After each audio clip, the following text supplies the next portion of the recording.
Boa tarde a todos e a todas que nos estão a acompanhar hoje para este terceiro Seminário de Salvação do Mundo, organizado pelo Instituto de Literatura Comparada Margarida Loza.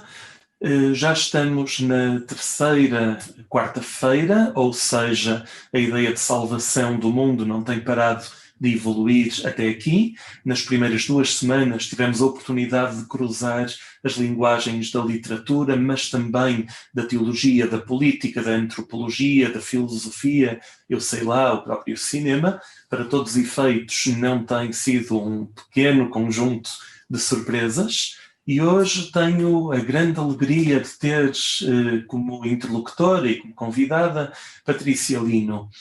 E é muito fácil e ao mesmo tempo muito difícil apresentar Patrícia Lino. É muito fácil porque eu tenho uma cábula que calha ser o texto que aparece como badana deste livro recente, e é muito difícil porque a Patrícia Lino está num tal trabalho intenso de criação, escrita, filmagem, montagem, mixagem, desenho, ensaio, etc., que o mais provável é qualquer badana de qualquer livro acabar por ficar desatualizada em 2 tempos. Mas mesmo assim eu vou usar esta minha pequena batota. Tenho nas mãos esta edição de Não é Isto um Livro, na verdade uma edição bilingue publicada na Colômbia, e a primeira badana diz Patrícia Lino, Porto, 1990, professora, bom, estou a traduzir do espanhol, poeta e professora universitária, dá aulas de literatura e cinema luso-brasileiros na Universidade de Califórnia, Los Angeles. É autora de Antilógica 2018 e Manuel de Barros e a Poesia Cínica, um ensaio que de resto trago comigo também. Dirigiu entre 1919 e 1920 Vibrant Hands, pequeno filme, e o livro audiovisual Anticorpo, uma paródia do Império Visível. Publicou, apresentou e expôs ensaios, poemas e ilustrações em mais de 6 países. Pertence ao Latin American Institute da Universidade de Califórnia e ao Instituto de Literatura Comparada Margarida Loza. Portanto, Patrícia, bem-vinda a casa também. Além disso, é editora da revista de poesia e crítica Virada, e o seu próximo livro, O Kit de Sobrevivência do Descobridor Português no Mundo Anticolonial, chegará dentro em pouco a livrarias portuguesas e brasileiras. E confirma-se o que eu dizia, de facto a badana já está inevitavelmente desatualizada, porque o livro já chegou pelo menos às livrarias brasileiras e não tardará a chegar também às livrarias portuguesas. Portanto, Patrícia, seja muito bem-vinda, passo-te a palavra e diz-nos, por favor, o que queres tratar em termos de salvação do mundo. Olá, muito obrigada, Pedro. Bom dia, boa tarde para vocês aí em Portugal. É um prazer estar aqui e muito obrigada, Pedro, pelo convite. Não só pelo convite, mas por organizares estes 4 seminários sobre a salvação do mundo. Eu estava ontem a pensar que há 7 anos atrás, mais ou menos, estava contigo na sala de reuniões aí da faculdade a falar e a pensar sobre o fim do mundo. E é muito bonito estar aqui agora, 7 anos depois, falando e pensando a salvação. Muito obrigada por isso. A minha apresentação hoje divide em 2 partes e elas não estão diretamente conectadas, mas na minha opinião devem estar, e cada uma delas abre com uma brevíssima narrativa barra experiência pessoal.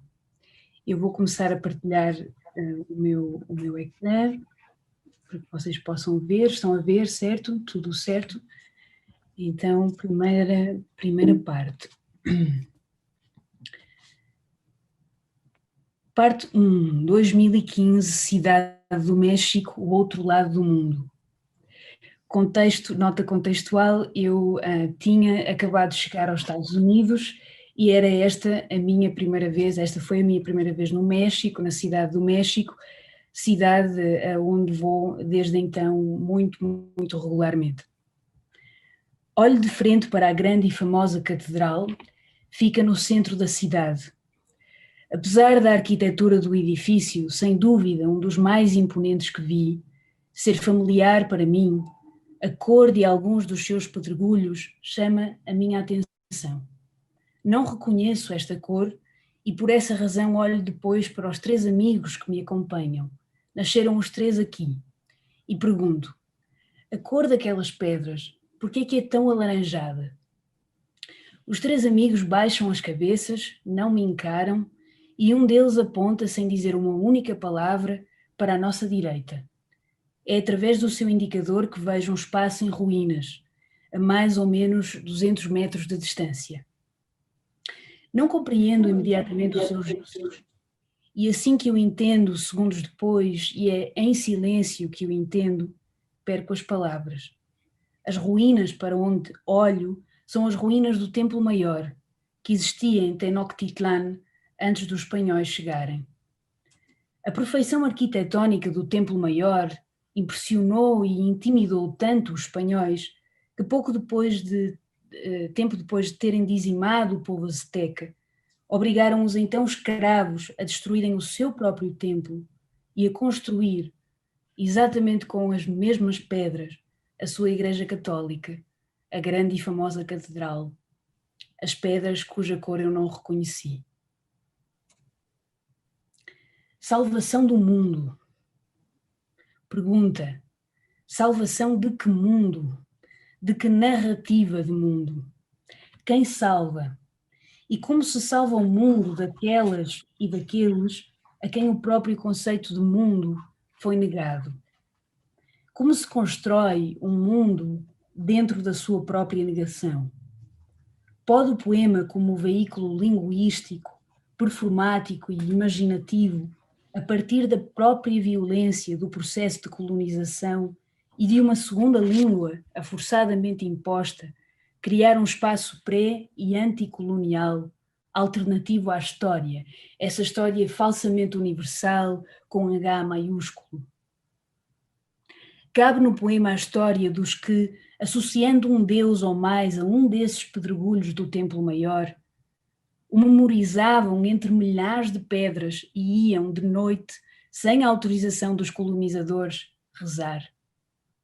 Cabe na linguagem do poema a história dos ameríndios que, através do corpo e sem falar, mimicavam e parodiavam a seriedade do movimento dos corpos dos colonizadores e, com humor, arriscando a vida, combatiam a destruição dos seus deuses, da família, da língua, dos rios, do tempo.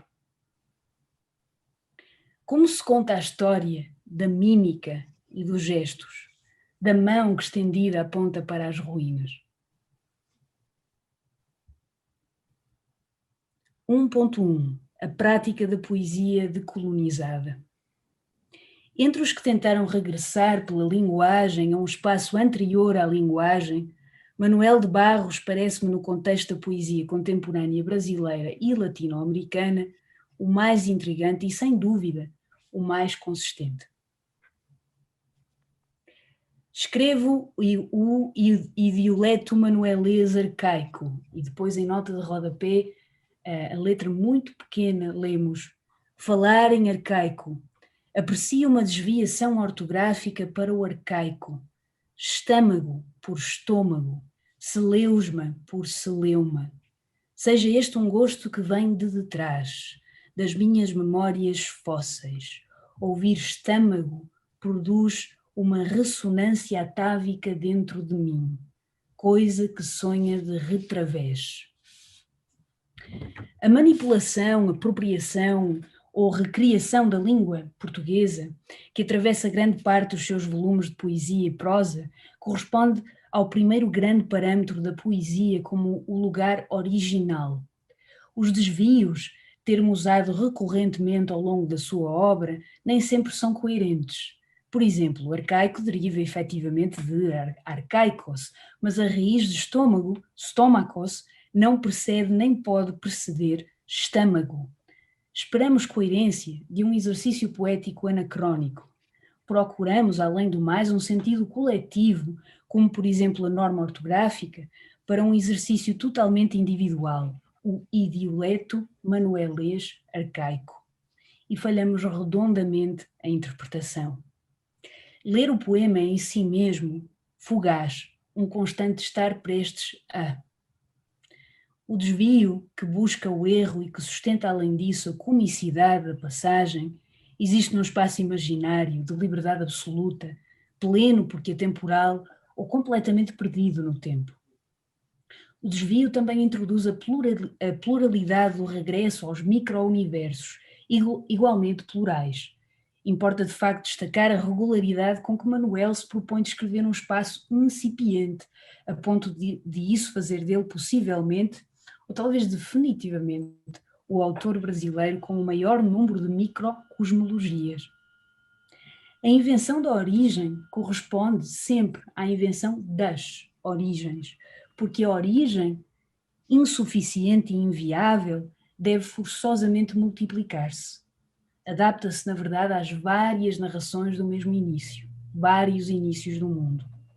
Manuel também nos lembra dos inícios que poderiam ter sido, ao enumerar várias vezes e invariavelmente, e quase sempre em nota de rodapé, comunidades indígenas que existiram e comunidades indígenas que não existiram.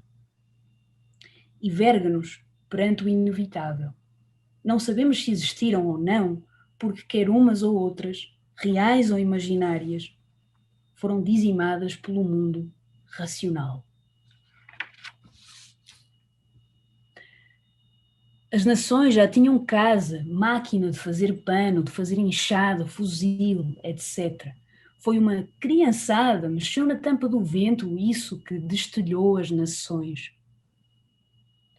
A diversidade e invenção narrativas minimizam o estatuto ou a oficialidade coletiva da própria estrutura da história universal, ou daquilo que é, tão precipitado quanto redutor, a humanidade. Por outras palavras, há várias histórias, a maioria delas por contar, algumas delas averbais, e nem todos os humanos querem ser incluídos no nosso tão familiar conceito de humanidade, mas cabem certamente no poema anticolonial. Tudo aquilo que nos leva a coisa nenhuma e que você não pode vender no mercado, como por exemplo o coração verde dos pássaros, serve para poesia. Tudo aquilo que a nossa civilização rejeita, pisa e mija em cima, serve para poesia.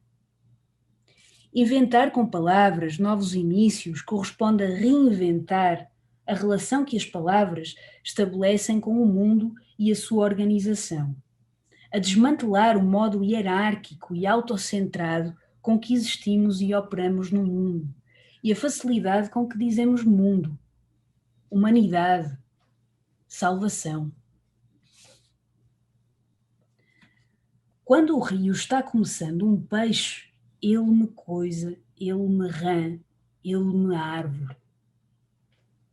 O que em Manuel corresponde, por exemplo, à ocupação do humano pelo rio e à mescla anti-hierárquica propositada entre humano, coisa, rã, árvore, pode muito bem ilustrar o sistema teórico do perspectivismo ameríndio e a conhecida expressão de Viveiros de Castro, pensamento selvagem, que não é o pensamento dos selvagens, mas o pensamento em estado selvagem.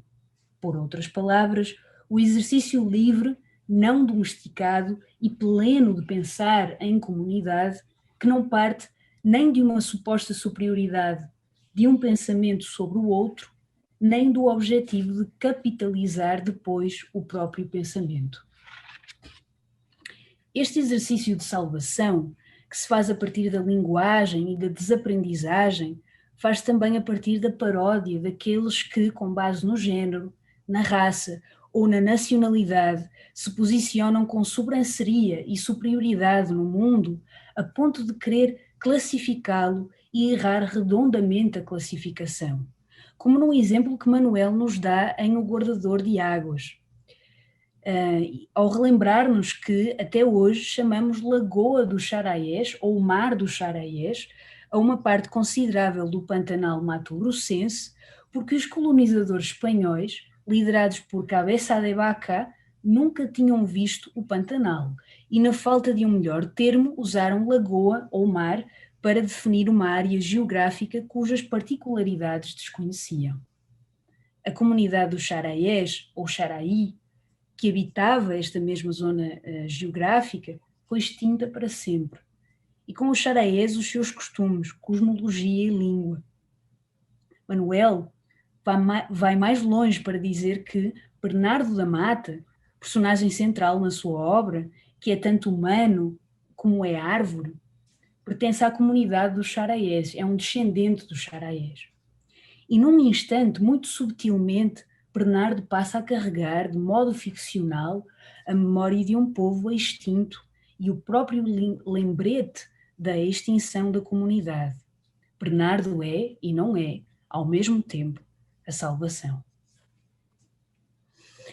A crítica tem sempre, ou quase sempre, uma dimensão humorística. E o humor é uma arma que desobedece aos nomes e à ordem das palavras que espelham um mundo profundamente hierárquico. Esse humor, que tanto é assumido para reforçar a própria condição desobediente, como para parodiar os que, do alto de um pedestal branco, nunca riem e beneficiam sempre da retórica da seriedade, leva-me à segunda parte desta apresentação. 2019, Lisboa, Portugal. Acabo de apresentar o filme Anticorpo, a paródia de um império risível, na Universidade de Lisboa. Caminho na companhia de amigas para fora do edifício. O Anticorpo apropria vídeos divulgados pela extrema-direita portuguesa e mescla-os com música e texto. Parodia o crítico dos símbolos coloniais no discurso histórico, educativo e artístico português. A combinação do texto e da música, ambos cômicos e cortantes, e das imagens pesadíssimas que celebram o passado imperial e colonial português, faz do Anticorpo um objeto desagradável. Já na rua, um homem de meia-idade aproxima-se de nós. Dirige-se particularmente a mim. Diz que o que faço é um crime, que o que fazemos nos levará à destruição, que eles, não sei exatamente quem, são as vítimas, as verdadeiras vítimas. E há, entre as frases que pronuncia, uma que chama a minha atenção em particular. Querem tirar-nos tudo e ninguém faz nada. Este homem fala de salvação, da sua própria salvação e da salvação de um mundo privilegiado. A salvação que parte da falsa vitimização é automaticamente falsa, mas não deixa de ser, para este homem, uma forma de salvação válida, e de resto a mais válida para ele, ou a única forma de salvação válida. 2.1. A salvação pelo riso ou a prática da literatura Band-Aid. Literatura Band-Aid, eu devo esta expressão ao amigo e colega José Luís Passos, que a usou para descrever o livro que eu agora vou introduzir. O privilégio e o preconceito parecem anteceder um processo em que o dominador ou dominadora, privilegiado, privilegiada, assume o papel da vítima e fabrica de modo muito criativo o próprio pânico. Por isso escutamos com tanta frequência expressões ilógicas como racismo contra os brancos, heterofobia, masculinismo, que com alguma rapidez e facilidade se multiplicam num mundo perpetuamente em mudança e que não têm outro objetivo senão preservar as estruturas do poder e as ilusões imperiais. O kit de sobrevivência do descobridor português no mundo anticolonial, e aqui podem ver as suas duas edições, a brasileira que já está a circular no Brasil e a portuguesa que começará em breve a ser circulada. O kit de sobrevivência ironiza o processo da falsa vitimização do poder, oferecendo ao poder uma falsa ajuda. Finge salvar quem não precisa de ser salvo e oferece objetos materiais a quem pensa materialisticamente, porque, claro está, a dinâmica colonial é, entre muitas coisas, materialista. O kit de sobrevivência expõe, de modo corrosivo e crítico, as contradições, absurdos e antipatias do discurso colonial português. Os seus 40 objetos imaginários são sempre introduzidos pela mesma combinação, uma colagem digital que apresenta visualmente o utensílio e 2 textos, o que é e como usar. Banquinho racial. O que é o banquinho racial? O banquinho racial é uma peça de mobiliário colonial e a base de um exercício fundamentalmente psicológico. O banquinho racial deve ser usado na eventualidade de cruzar-se com um ou mais membros das comunidades das ex-colónias portuguesas. Como usar o banquinho racial? Número 1. Ao cruzar-se com um ou mais membros das comunidades das ex-colónias portuguesas, posicione o banquinho e suba para cima dele. Número 2. Deixa do banquinho assim que o contacto com um ou mais membros das comunidades das ex-colónias portuguesas terminar. Não se recomenda o uso do banquinho racial em situações de contacto com um ou mais membros dos países do Norte. Para todas as idades. E o que há em termos escritos tão efetivo no humor anticolonial? Trata-se de buscar o riso, que é, antes e depois da gargalhada, um soco. A sua efetividade reside precisamente no quão ilógico, sério e intocado é o discurso contrário. Este discurso contrário, o colonial, que se transformou na interpretação generalizada e passiva do fenómeno colonial e, consequentemente, na manutenção e adaptação contínuas dos seus princípios lusotropicalistas, mitológicos e forçadamente otimistas ao comentário e ensino públicos, propaga-se hoje e muito pelas bocas da extrema-direita portuguesa através do embelezamento das atrocidades do passado e promessa de uma futura grandeza tão grande ou maior do que a vivida.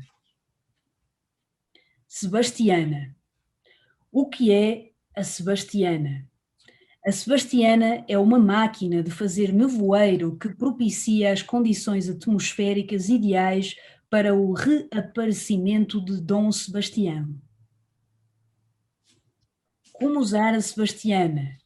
Número 1, coloca a Sebastiana num espaço fechado.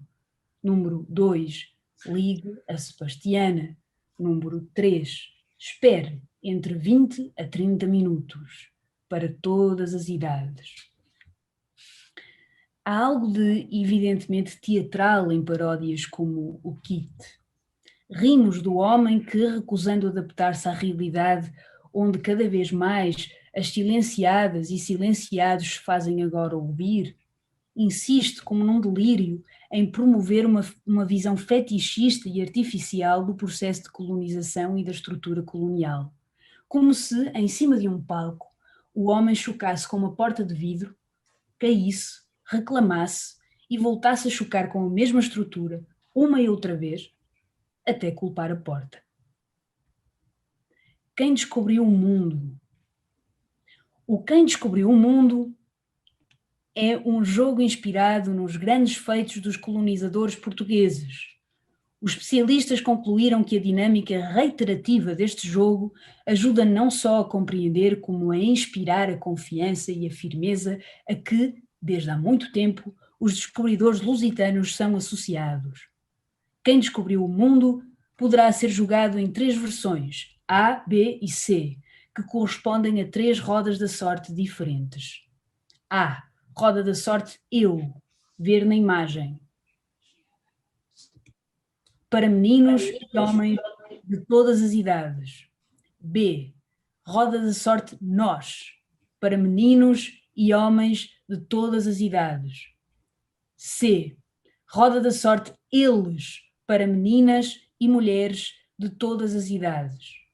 A duração do jogo depende inteiramente do grau de dedicação dos participantes.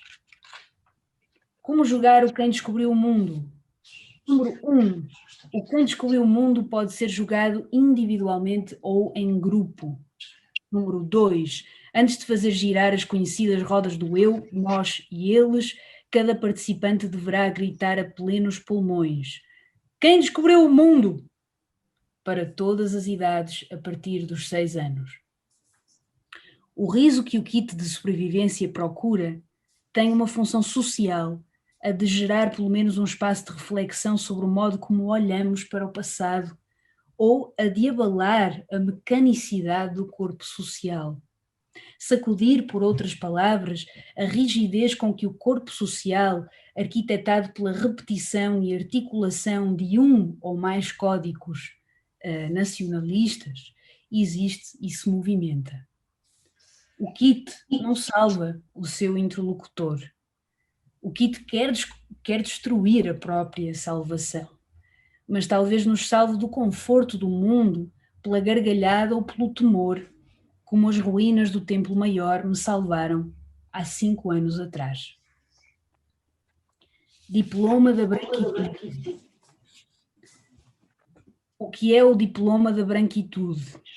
O diploma da branquitude foi criado com base em 2 conceitos caros ao mundo ocidental: o conhecimento e a sistematização do conhecimento, e inspirado no grande serviço europeu prestado às comunidades incivilizadas.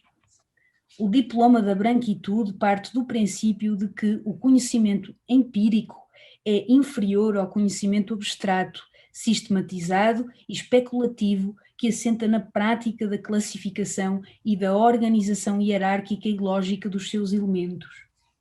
Por esta razão foram muitos os europeus, entre eles os notáveis descobridores portugueses, que recolheram várias amostras de espécimes humanos, zoológicos, minerais e botânicos e as classificaram segundo o sistema taxonómico da biologia moderna.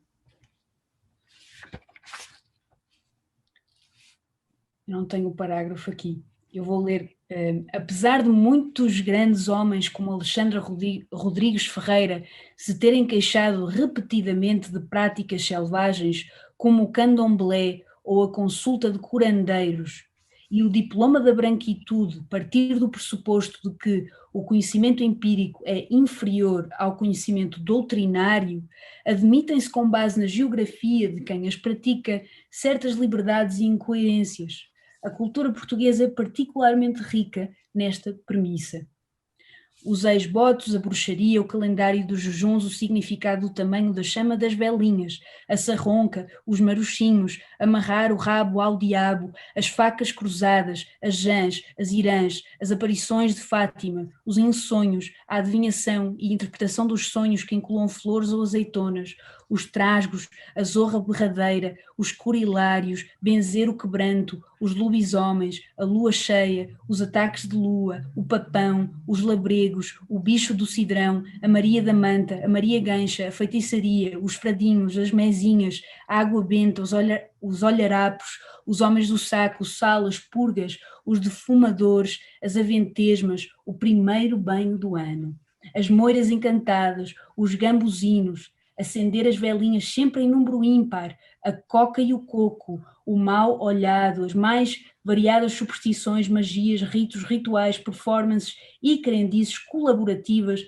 entre católicos e pagãos nunca foram, nem serão, nem são consideradas bárbaras em Portugal.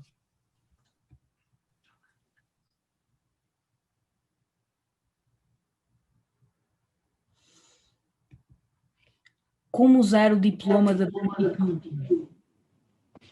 Número 1, exiba e emoldure o diploma da branquitude para todas as idades a partir dos 6 anos. Muito obrigada. Então, para retomar 2 ou 3 ideias muito rapidamente, porque acho que nos fizeste viajar por muitos universos e séculos e fizeste-nos viajar pelo lugar do outro, pelo ponto de vista do outro, o que é extremamente importante e parece-me que é o lugar mais importante de todos, daquilo que estamos a trabalhar. Curiosamente, apresentas-nos esta dupla visão de dois mundos. Bom, se posso usar expressões um bocadinho feitas, o velho mundo e o novo mundo, e só esta designação do novo e do velho já diz tudo, já é uma expressão absolutamente inquinada por um ponto de vista do descobridor. Justamente o vocabulário que é preciso desconstruir, eis que ele nos ataca outra vez, novo e velho. Como assim? Porque é que as Américas são novo, enquanto a Europa é velho mundo? Mas falaste de facto desses dois lados do Atlântico. Curiosamente, Viveiros de Castro voltou a surgir depois de, na semana passada, Rosa Maria Martelo o ter exatamente evocado. Parece-me que isto é mais do que uma simples coincidência. Me interessa muito pensar por que razão certos autores já começam a regressar. Estamos no início dos seminários e este nome já se repete, espantoso. E depois há uma outra questão que me interessa muitíssimo e que tem a ver com o facto de afirmares que nem sempre a salvação é benfazeja. Quer dizer, início da segunda parte da tua comunicação, pões-te tu na pele de um outro, com quem não estás de acordo, naturalmente, mas tentas ver o ponto de vista daquele homem enervado e tentas compreender que também ele está a tentar salvar. Aqui está o verbo, outra vez o mesmo verbo, está a tentar salvar o seu próprio mundo. E de repente salvar não é já a mesma coisa que era há bocadinho junto de Manuel de Barros, junto de Viveiros de Castro, junto de tantos homens e mulheres anónimos e anónimas de data incerta, etc. O mesmo verbo permitiu falar numa certa perspectiva e agora usas o mesmo verbo para dizer algo contrário até. E dá que pensar como é que a mesma palavra serve e não serve, ou serve duas vezes, só que nós não estamos sempre de acordo, etc. Enfim, isto não são de todo perguntas, isto é uma tentativa de retomar esta nossa segunda parte, esta nova emissão do Zoom, ao fim e ao cabo. Mas, em rigor, nós temos mesmo uma pergunta já, de Rodolfo Barroso, e eu acho que vou imediatamente reciclar esta pergunta. Não é salvar, agora é reciclar, retomar. Pergunta de Rodolfo Barroso, que escreveu: Patrícia, parece-me que você propõe uma salvação do mundo, mas de uma maneira cínica, como a poesia de Manuel. Isto é, como se não houvesse saída para o fim e o papo de salvação fosse piada. Certo? Bem, eu acho que depende do tipo de salvação. No caso da salvação que eu proponho para o homem privilegiado que pensa colonialmente, cínico, sim, mais do que tudo cínico.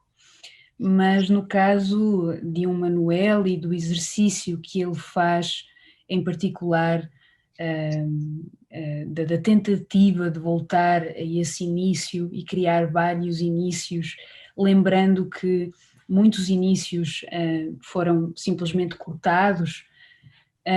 Não sei se há aí um cinismo por trás, ou seja, acho que é bastante, é o trabalho de uma vida no caso dele, é algo que não ficou claro para mim nas primeiras leituras, não está no livro que eu escrevi sobre o Manuel, eu só aprendi e só consegui perceber que todo este projeto anticolonial de paródia do europeu, da tentativa de criar ou de recuperar um mundo virado do avesso dos princípios, claro, eurocêntricos, etc.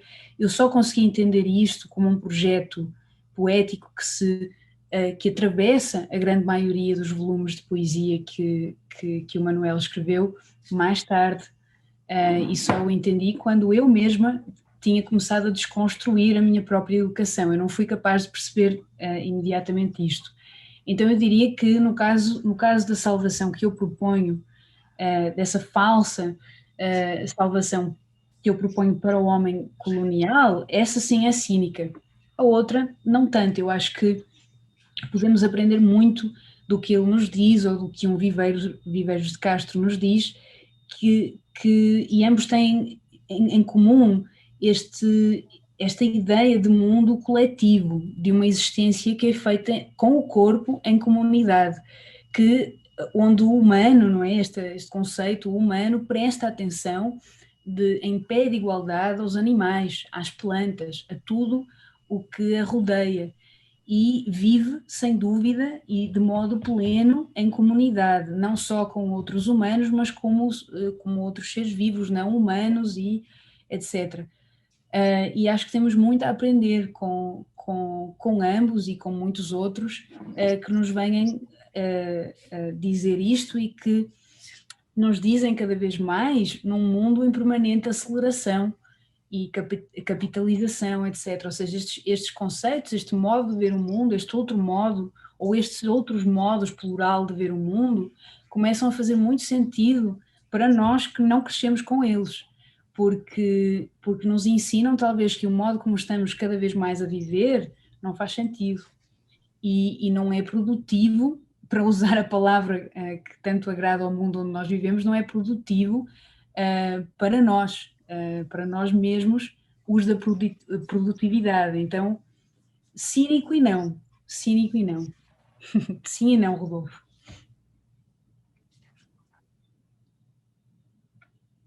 Estava a pensar, Patrícia, que comunidade é uma palavra que ainda não apareceu muito por aqui. Enfim, sim e não. Talvez não essa palavra rigorosa, mas sinónimos ou palavras afins. Mas de facto é muito complicado num mundo em que o algoritmo nos dá sempre mais do mesmo, em que o algoritmo decora aquilo a que já reagimos bem e de repente nos inunda com sempre a mesma informação. De repente pode ser muito complicado estarmos em linha, em rede e em comunidade, porque estar em rede não é estar em comunidade.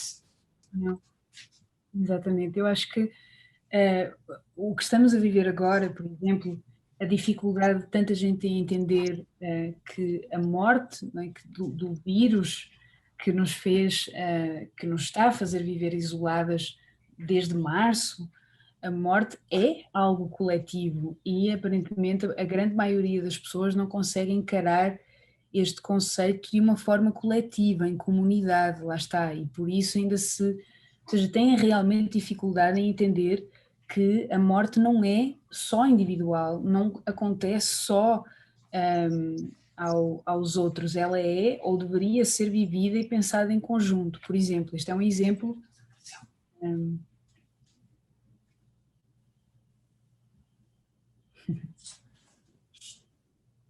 Estou a ver se chegam. Ah, sim, chega mais uma resposta de Rodolfo Barroso.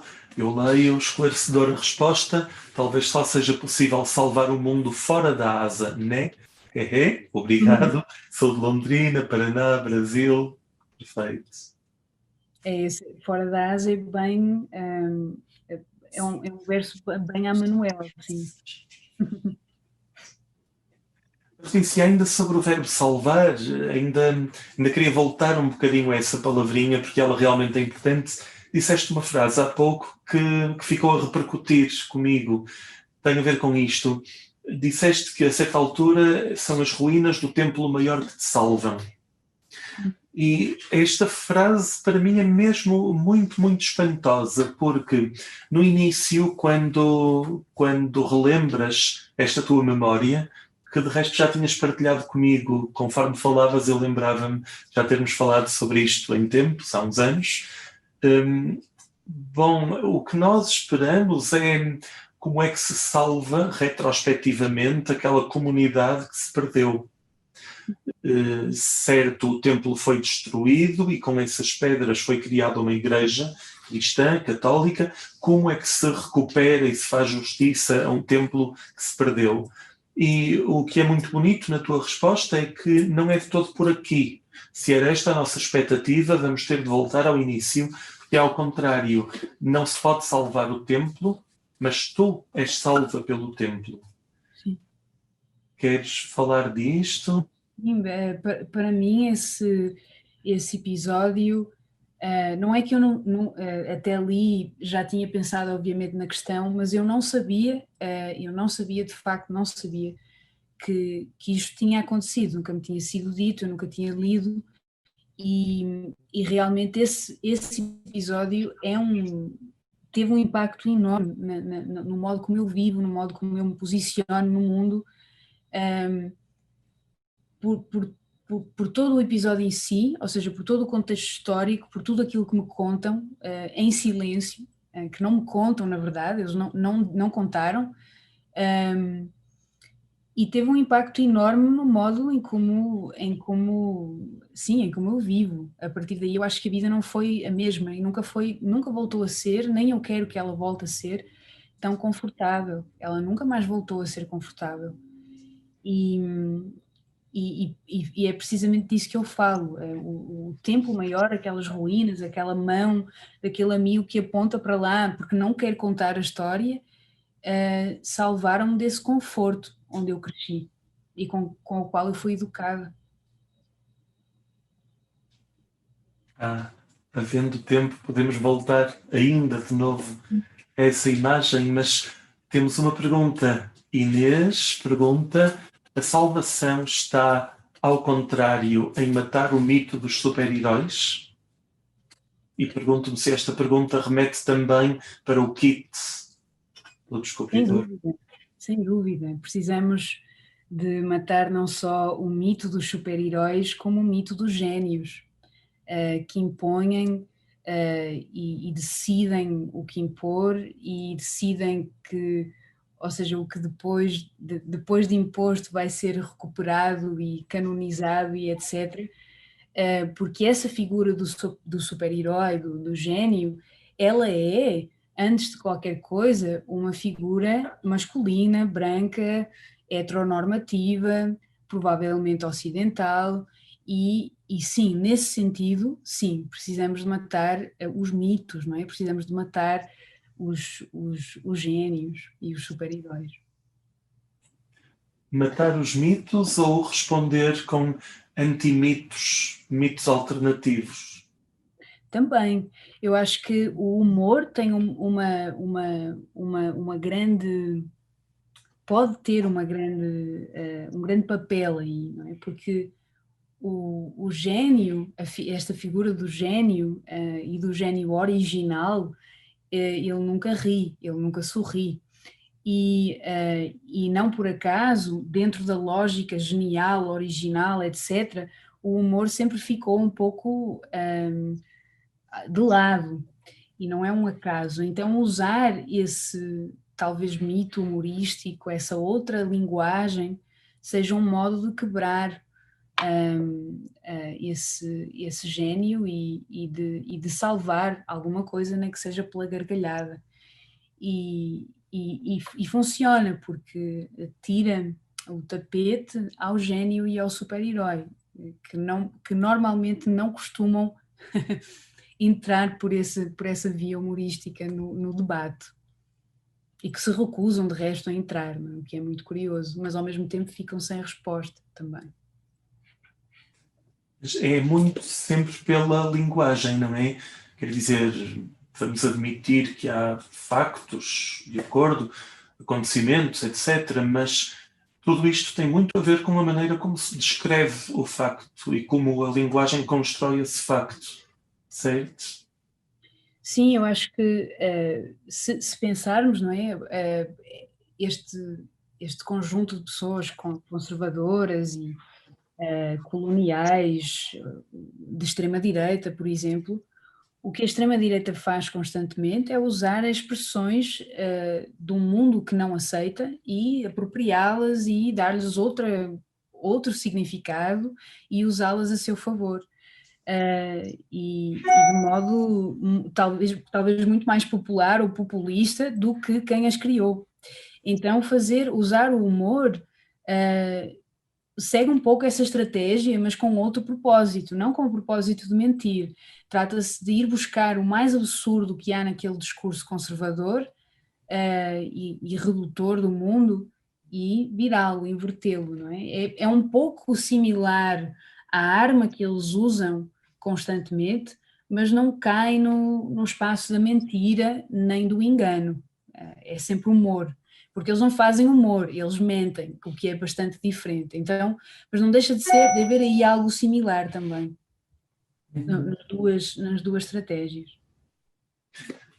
Já agora aproveito para pegar nesta palavra de extrema-direita que começou a surgir no teu próprio discurso quando começas a falar de mitos nacionalistas, de uma heroicidade portuguesa, etc, etc. É muito curioso porque, sim, é evidente que há um uso da extrema-direita de mitos portugueses, mas ao mesmo tempo esses mitos portugueses são usados por pessoas com a maior das inocências e sem uma agenda política explícita, imediata, etc. Quer dizer, faz-me lembrar um bocadinho o fim daquele capítulo do livro do Coetzee, Elizabeth Costello, um capítulo sobre vegetarianismo, e no fim do capítulo a protagonista olha para as crianças que pertencem à família dela e que comem carne, que vêm de matadouros, e ela diz-se: mas estas crianças são boas, elas são inocentes, como é que estão a fazer isto, que é horrível, em plena inocência? E mutatis mutandis, claro está, pergunto-me se não pode ser um bocadinho a mesma coisa. Vejo à minha volta pessoas que considero que são muito boas pessoas à partida, mas que cultuam escravocratas, como é que eu ia dizer de outro modo? Cultuam pessoas que andaram a roubar e pilhar, incendiar, violar, escravizar, etc. E, contudo, estão a fazê-lo com toda a inocência. Não sei, eu passo mal com este paradoxo.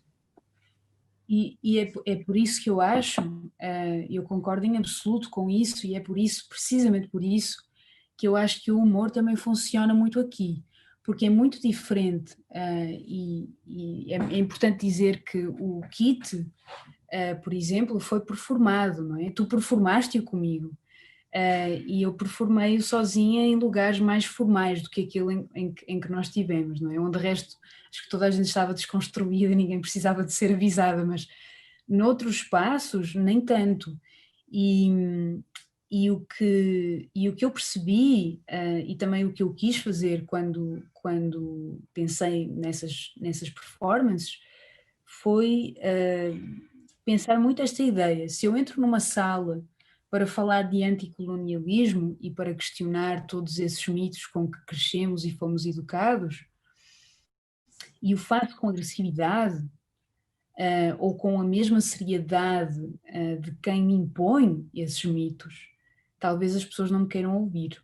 Talvez se vão ofender, talvez fiquem ofendidas, não queiram dialogar comigo, é muito provável. Porque eu estou a questionar algo muito confortável, eu estou a questionar um espaço de conforto em que eu também cresci, não é? Eu estou a questionar-me a mim própria. Mas se eu entro na sala, na mesmíssima sala, com as mesmas pessoas e lhes levo o kit, a reação é bem diferente. Não é de agressividade, é de uma autorreflexão imediata. E eu vi isso acontecer em salas cheias, sobretudo com uma audiência portuguesa, não é? Onde havia sempre imigrantes, o que também foi muito bom e muito interessante. E realmente havia, isso acontecia, não é?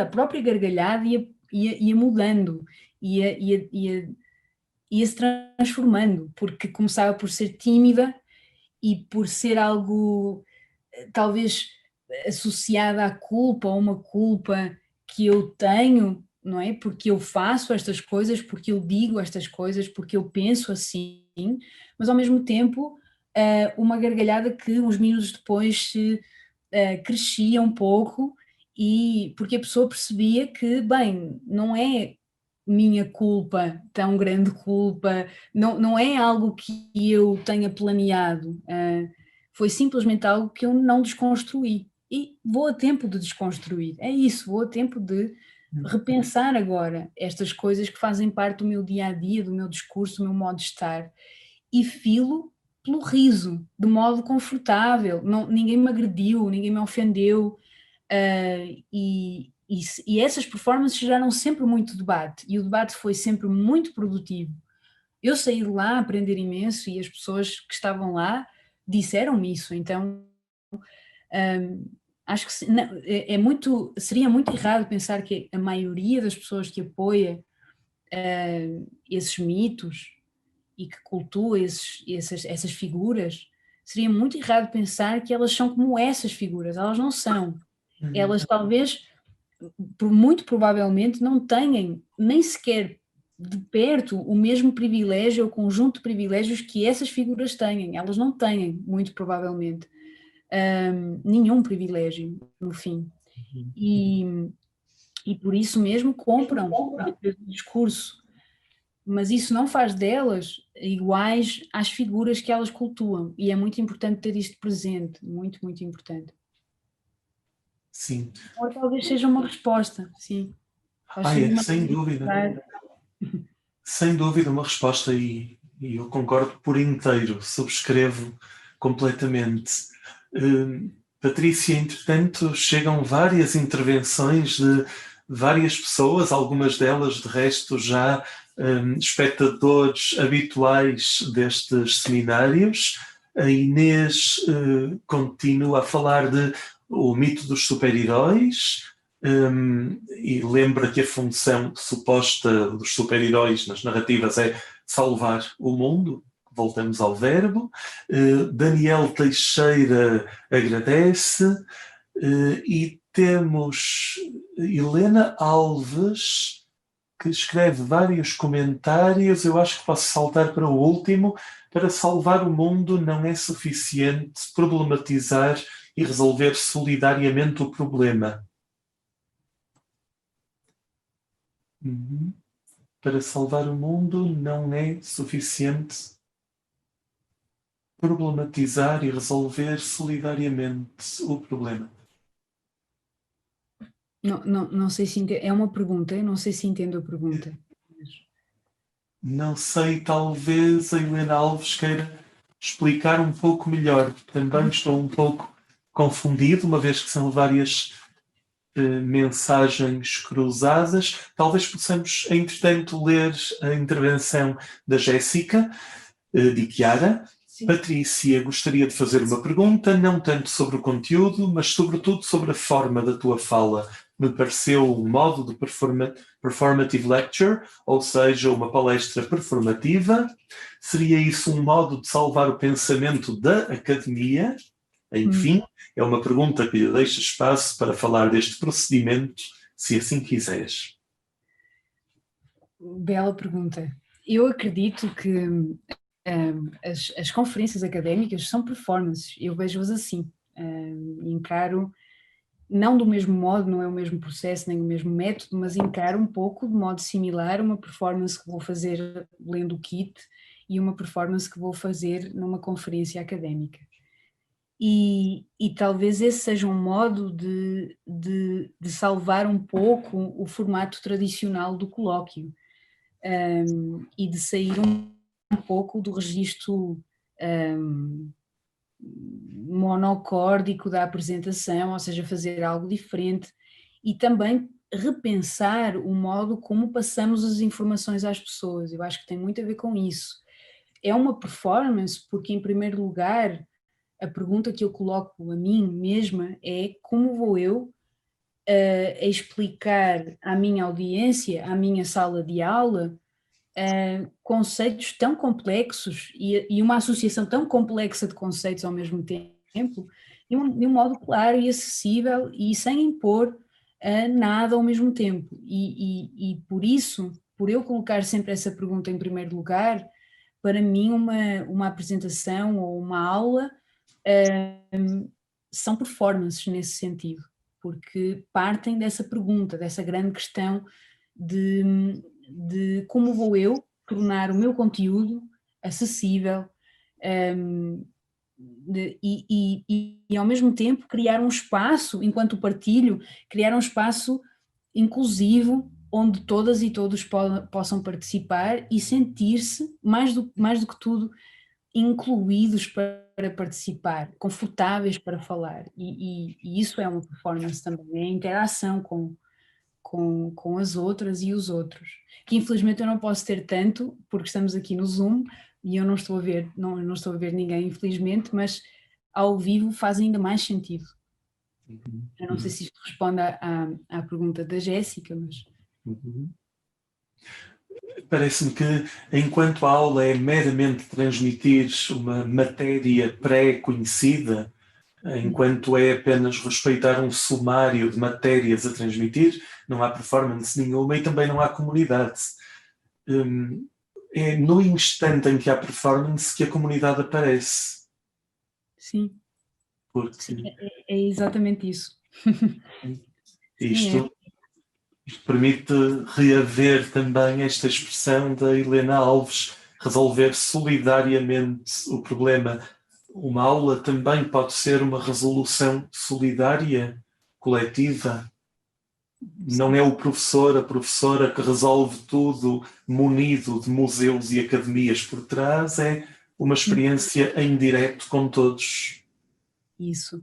E voltamos à figura dos super-heróis e dos gênios, etc. Ou seja, uma aula não é um espaço onde eu vou salvar o mundo sozinha, com todo o peso Até porque eu não posso, como mulher, identificar-me com essa imagem, eu não caibo nessa lógica. Muita gente não cabe.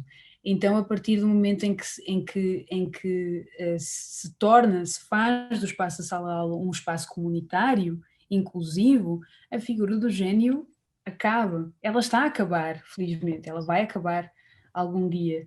E talvez acabar com ela seja o primeiro passo para que a sala de aula possa ser esse espaço. E eu acho que a sala de aula, por muito pequena e insignificante que possa ser num contexto mais alargado, ela é muito importante, ela é muito grande e pode mudar vidas e mudar modos de ver o mundo, se for um espaço pensado e feito para a comunidade. Só assim. Quer dizer, é destituir o super-herói e recuperar o selvagem. Isso. Despir a pele do super-herói e encontrar o selvagem lá dentro. Que nós todos temos e que é muito mais sem garantia. Está muito mais na corda bamba.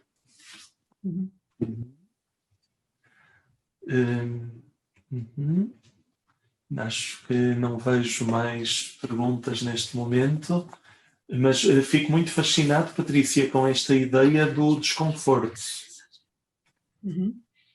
Sermos salvos do conforto. Estou a usar palavras tuas, acho que estou a respeitar e a parafrasear com justiça as tuas próprias palavras. Interessa muito esta ideia de textos e aulas e livros e performances que nos coloquem desconforto, que nos provoquem desconforto e criarmos uma arte de gerar desconforto. É um grande objetivo, não é?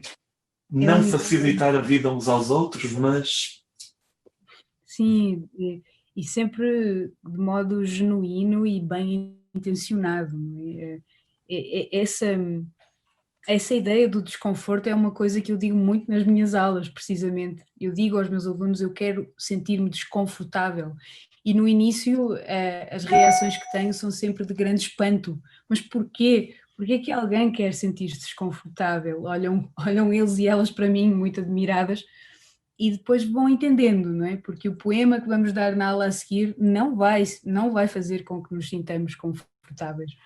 E a ideia do desconforto vai passando, não é? A ideia do desconforto é sinónimo de estar num mundo atento aos outros e às outras e em pleno questionamento. É isso que quer dizer.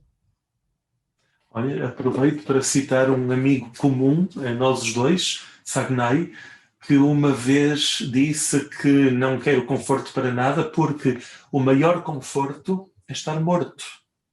Ninguém está tão confortável como o morto. Realmente já nada o incomoda, é o grau supremo do conforto absoluto.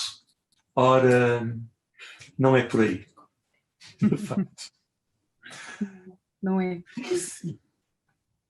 Patrícia, muito, muito obrigado por todo este incrível abrir de horizontes. Acho que ficamos outra vez com a palavra salvar ou a palavra salvação em enorme desconforto, e acho que é exatamente para isso que servem estes seminários também. Muito, muito obrigado, muito bom poder ouvir-te de novo, depois do fim, ouvir-te falar agora de salvação. Sim, eu é que agradeço, Pedro, como sempre, e por tudo. E foi, como eu te disse ontem, fizeste-me perceber talvez que eu trabalho com a salvação há muitos anos, só não lhe chamava salvação. Mas há muitos anos que ando a trabalhar com a salvação, sim. Ah, Academicamente e na vida prática também. fico muito contente, Patrícia, por a palavra vir de repente aparecer tarde, porventura, mas aqui está ela. Quem sabe, sim, acho que pode ser uma boa palavra para redescrevermos o teu trabalho, o meu trabalho. Eu acho que, na verdade, somos vários a encontrar esta palavrinha de repente como muito próxima. Curioso, Sim, inquietante. para mim foi mesmo uma descoberta, sim. Muito obrigada. E muito obrigada a todas e a todos que colocaram perguntas e que fizeram comentários também. Uhum. Aproveito, Patrícia, as tuas palavras. Agradeço também. Há várias pessoas também a escreverem agora considerações muito gentis e agradecimentos. E pela minha parte vou despedir-me, lembrando que de hoje a 8, de novo, através desta plataforma do Instituto de Literatura Comparada, teremos o quarto seminário da Salvação do Mundo, com Ana Paula Coutinho. Na verdade, será o encerrar do ciclo 1.